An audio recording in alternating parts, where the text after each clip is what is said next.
Oh yeah, sexy biscuits. Nice.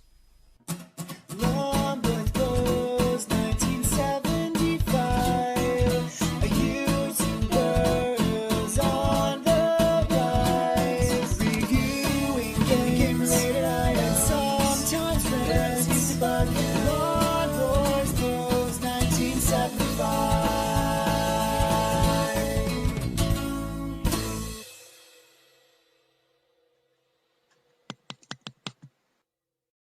This is Championship Sprint on the Amstrad CPC. In 1986 this was released in the arcades, and it's a sequel, follow-up to the original Super Sprint, but it has all new tracks and apparently a slightly smaller cabinet. And then Electric Dreams, who in 1988 this was released for them, obviously had a kind of a hit with the original Super Sprint on the Atari ST. There is no Amiga, there is now a support of the ST, but wasn't then. Spectrum, Amstrad and Commodore, which I've played. There is a NES version as well, which I played, which is the only version of it with digital input that actually plays alright, whereas the Atari ST version looks the best. But anyway, I'm getting ahead of myself. So yeah, Electric Dreams released this in 1988, but they released it with a track editor as well, which you can see here. So where is it? Load custom tracks, load editor. So presumably you could save them to tape. Don't know. Never had it back in the day. I don't know if it was a big hit. I'm assuming the magazines gave it decent reviews because they did like the original, and they probably would have lost their shit over this and said things such as excellent value for money and other boring shit. But I don't care about that because I want to see if they fix the god-awful controls. As I said, on the NES, until they ramp up the difficulty around about track 4, it plays alright, it plays pretty decently. On the Spectrum, the Amstrad and the Commodore, and to some degree the Atari ST, it plays like an absolute bag of spanners. And the reason for this is quite simple. In the arcade, because it's a top-down steering game where you have, like, you know, hard sweeping turns, essentially almost 90 degrees at some point, without the Tron-esque, you know, technical 90-degree turn. You know what I mean? It's the sort of thing that is designed to work with analog, and it's not going to work with digital. And you will notice that if you saw me play the original version. But someone asked me to play this, so do you know what? I like headaches. Let's play this. I've had a very quick go on this a couple of months ago, which is why I didn't do a gameplay before now, because I just couldn't get anywhere on it. And that was on the first track, because it's just, well, you'll find out, because we'll discuss. Bosh. That's a pretty shit title screen. Not gonna lie, Electric Dreams. So, Electric Dreams Software presents Championship Sprint. Trademark and copyright 1986 by Atari Games. Licensed to Electric Dreams. Graphics, I don't care. Press... Why do we have to do this? Right, press space. And then... 1 player. No, that was 2. Oh, it's going to be 2 player. Oh, fuck's sake. Well, it doesn't matter, because obviously that means I'm not going to come last. It's because I haven't got light on in it and it's dark. So as you can see, we have 8 tracks, but obviously it's limitless because you can make your own. This is the first track. This one just looks like not going to happen, not going to happen, might do, not going to happen, not going to happen, definitely not going to happen. And I know for a fact that this one won't happen, but you're thinking, look, it looks really similar to the first track and incredibly easy. Wait till you see, right? I'm the red car.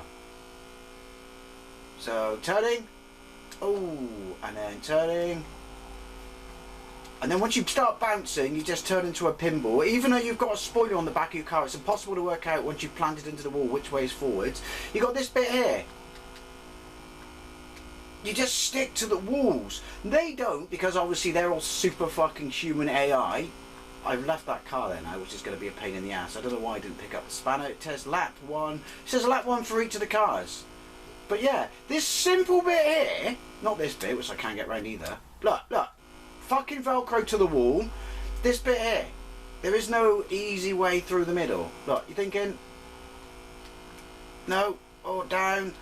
They can all do it, but I just get stuck to the walls. I mean, I thought the wall stickiness, adhesion if you will, magnetism, and the shite controls were pretty fucking appalling on the original Super Sprint, but on Championship Sprint they've knocked it out of the park for Scheisentime. Right, see if I can...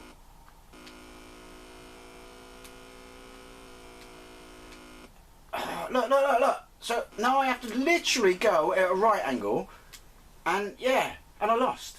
And you'll think, practice makes perfect. No, it doesn't. No, it doesn't. And it's not just a question of that it's digital controls versus analog controls, that it really needs analog controls, but they are fucking laggy. You just get sucked to the wall. It's just horrible. I mean, great, you gave us a fucking track editor, but what's the point if I can't go around said track I've just created? Skip to the end. Number of players, 1. Thank you. 2, start game. Let's just have a quick go on every single track. Apologies for the background noise. I do live on the busiest road in the West Country, but it probably provides more realistic car sounds than this game. Right, so, oh yeah, that's going to happen, isn't it? Right, so you fire, or you accelerate with fire. You don't have a brake. Wait, what? Yeah, because this track, look, see now I'm spinning. This track is fucking obvious which way you go around, isn't it? Why would you even think that on your first attempt? They're cramped as well. They're really cramped. So I go up here. It's a figure of 8 that looks like, or doesn't look like, or doesn't behave in any way whatsoever as a figure of 8. And then you got your... Look. I'm accelerating away from the wall, but it won't let me go away from the wall because apparently, again, I have to do it at an absolute right angle. And now I'm facing the wrong way, even though I didn't drive into the wall that way, because how could I? It's the back of my fucking car. Stuck. Right angle. This is fucking awful. Of all the 8-bit versions, while I sucked at all of them, the Spectrum version played the best. But that's like saying, you know, a specific style of dog shizen is better than other styles of dog. Look, what am I touching? What am I touching apart from fuck all? So no, there you go, right angle to get away from the wall that you weren't even touching. Why did I play this? I should have just said, look, I know you wanted me to play it, but trust me. Unless you wanted me to play it so you could, look at all the fun Dave's having. Look, I can't make these corners because there's not enough room to turn around. And when you have to be 4.5 foot away from every single wall in the game, or you'll get stuck on it, and then to get away from it, you have to turn around at 180 degrees, literally in the other direction to be able to drive off it, even though you can see air. Track's not going to happen. Track's not going to happen, right? So, yoink. But you know what? Headaches for everyone. And by everyone, I mean me.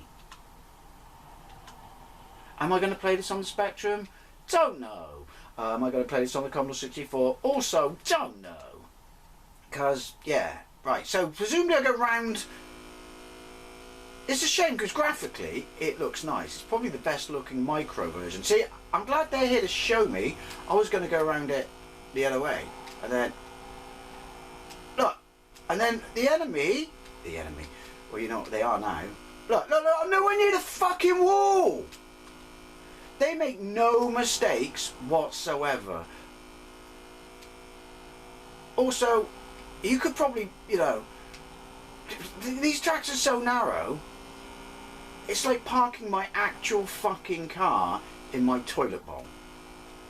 It's just not going to happen. Right, so around here, the controls are lagged to shit. It's not just because they're digital, it's because they are shit. There's not enough room on the track. I don't remember the first game on the Amstrad being this cramped. Then obviously I touched the wall. My mistake, I dared to touch the wall.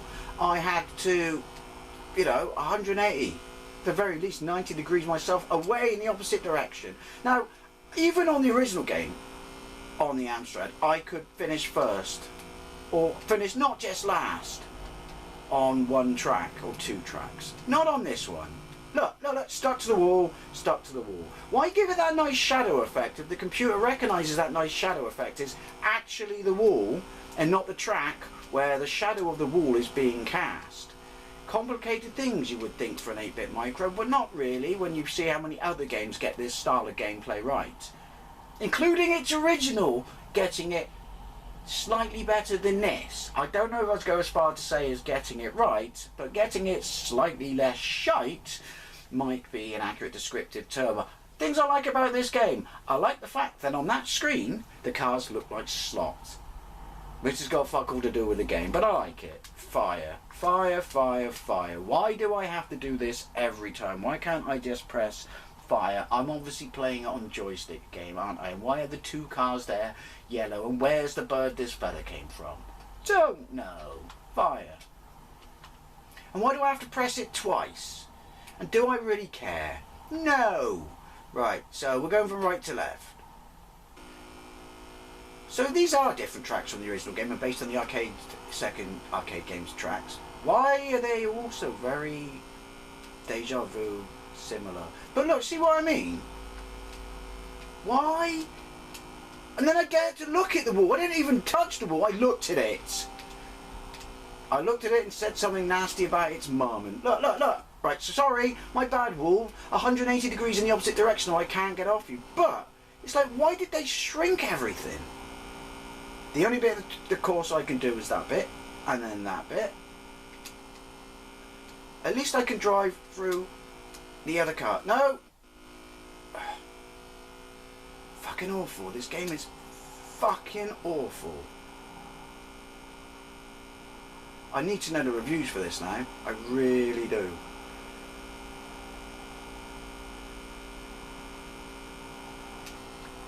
I was doing alright. No! See what I mean? I don't know how I didn't get stuck on the wall then. Fuck you, game! Turn. Basically, if you see Saturday coming, start turning on Wednesday. That's my advice to you. My other advice to you is don't play this fucking game. Oh my god, I won. I don't know how, but I won. And I don't care, because all the frustration and fucking that's all this game is. It's a frustration concentration tool. Oh, thank you. It put me onto the next track. Now look, I have to turn in immediately because of that. I'm not going to get round it. They all are. Look, look. It's like the red arrows or the fucking blue whatever they are in America. They're precision. They're a precision piece. They don't touch. Well, they don't look at the wall. See, look. Look. It's fucking awful. Shame. Looks good. Don't care anymore because this is fucking awful. Did the same people not make it? I don't know. I gotta go back now out of curiosity. It's like you want to see if you've got a fucking cider hangover, is it as bad as the hangover you get on fucking lager? Because that's what it's going to be like going back to visit it. That's a nice effect. But I just don't remember it being as painful as this. I remember the walls being pretty fucking bad, as the pinball effect was, but not as bad as this. They literally are fucking parasites. That bit's a bit weird there though. I shouldn't be able to go on that part of the track there, surely. Don't know, don't care. Fuck off. See? Now I can't even see where I am to work out what direction I'm going. Fuck, even giving me a fucking editor so I can design my own tracks doesn't make this any better, doesn't make this game worth playing, because I'm not going to be able to play my own tracks, because everything's too small and crammed in and the controls are shit and the walls are made out of fucking glue. Championship sprint on the Amstrad. I played this. You don't have to. It's shit. You're welcome. Anyway, I'd love to know what you think if you played this headache of a game back then. Thank you very much for watching. I'll see you later.